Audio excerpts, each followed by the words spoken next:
What's going on, everyone? Nick Daniels here, coming at you live yet again. Today we're out on a random beach out in, basically out in Bedford, Nova Scotia. And, yeah, man, we're going to be talking about The Mandalorian today. This is the one spot nobody ever fucking talks about the show, so we're going to do that. So obviously there's going to be spoilers for Season 2, Episode 8, and anything up to that point if I just randomly blab about it. This is not a review of the episode. I just wanted to talk about one thing in the episode that they did fucking amazingly, and I really want to discuss that in a little bit of detail for the next 5 minutes or so. Getting stare bys as people drive by, obviously. That's funny.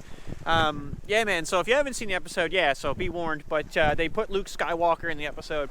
And man, I don't know. I nutted pretty fast. It was excellent. It was awesome, and it's exactly what I thought they were gonna do in the new trilogy. So we're talking like The Force Awakens, The Last Jedi. Was he even in the Rise? I don't even remember if he was in the Rise of Skywalker. It was just that bad. But yeah, so they, like, in my opinion, they pretty much just assassinated Luke Skywalker in the worst possible ways doable. And if you aren't up to date on that, well, then I'll briefly, very briefly, mention why I believe that. Samara Campbell, the actual actor who plays Luke Skywalker, basically said that as well in multiple interviews, where he wasn't really happy where they brought Luke. You know, Luke was a pretty optimistic character in the movies, you know, in the original trilogy, and you know, he overcame what he needed to and ended up becoming like the Jedi Master. Basically the only one at that point that we even knew about. And, you know, with that kind of going forward in the new trilogy, you know, he was kind of the opposite. I mean, obviously in The Force Awakens, he was literally in it for about 10 seconds. But he basically, in my opinion, he played the role of like a hermit, you know, in The Last Jedi, which was really unfortunate because I really wanted Luke to, you know, kind of pull on like the Yoda, you know, like Yoda to him with him and Rey. And have that. I mean, it would have been kind of cliche, and people would have argued about that scene. But I mean, I don't think that's the point that I'm making. The point I'm making is like he should have, yeah, he should have been more of that mentor. And like we didn't even really get much with him. I'm not like saying we needed sort like lightsaber fights with him and whatnot, but like I don't know. You'll understand why. But needless to say, man. So The Mandalorian, yeah, that last scene was amazing. Because in my opinion they did exactly what was right. They played that character completely the way it should have, and I'm really pissed that the new trilogy didn't do it to some degree like that. I'm not saying like, okay, it was completely badass and that's how it should have been. No, that's part of it though. I mean, it was fucking badass. It was absolutely badass. And yeah, like when the one X-wing flies in, like right away you pretty much know when the one X-wing gets there. But like I've been watching The Mandalorian and I'm pretty good with the show. Like I like the show and I have really not that many, if any, complaints with it. But that was like well done. Like the just the music score that comes in, that eerie, creepy music, you know, when the X-wing gets, and then all the Dark Troopers, I believe they were calling them, but basically just the fucking robots there. And I got other people on the beach staring at me.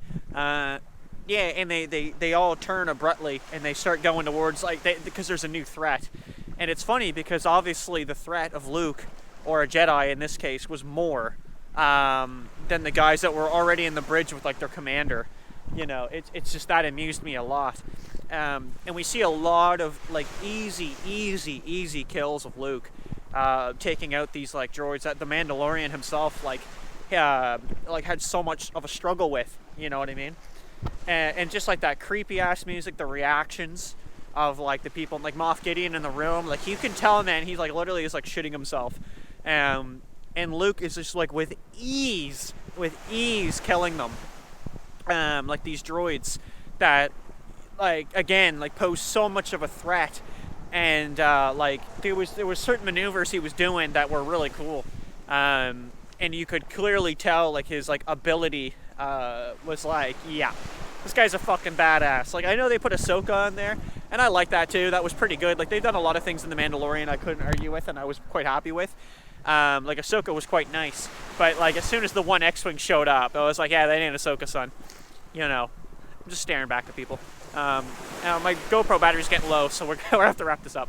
But, yeah, so just absolutely amazing. They had R2 in there. which was also pretty cool. I've seen a lot of reactions online where people are just like fucking crying and freaking out, and it's like I said, because they absolutely did the character right. The way he even talks, and mentions, like, you know, like, obviously I just still call him Baby Yoda, but like he's like, yeah, like, I'll defend him with my life, and it's like, yeah, like that wasn't Luke from The Last Jedi. You know, Luke from The Last Jedi, in my opinion, was just a kind of a pussy, and gave up, right? And that's not, yeah, that's not exactly what I thought you envisioned Luke Skywalker doing. And when he shows up, like, you can tell it's him. I mean, if you got a fucking brain cell, you could kind of figure out that's probably Luke Skywalker. Yeah, so that was cool. And he crushes the droid at the end. I read some argument online that, like, that's not like a Jedi thing. They don't do that. But it was against a droid, and apparently they're allowed to use that against droids. But needless to say, man, like, the last battle droid, that's not the proper wording, but you know what I mean. And people are coming right this way. That's awkward. Yeah, and he just smokes him with that ability. It's like, dude, that's insane. That was awesome. So anyway, that's just quickly talking about it. We're gonna wrap things up here because we got couples coming towards me here, which is gonna be awkward. But yeah, needless to say, man, it was fucking badass. It was absolutely disgusting. Really glad how they did that, and just a great way to fucking save a character, because obviously the other movies just absolutely ruined him. And you know, and I can talk about that at a later point, but like in more detail of why I believe that. But yeah, just keep in mind I believe that, and then we'll be all fucking peachy here. So that's kind of that. So anyway, yeah, thanks for watching, guys. Take it easy. We're gonna swap with the batteries and play with the couples, apparently. All right, take it easy. See ya. Mandalorian, boys.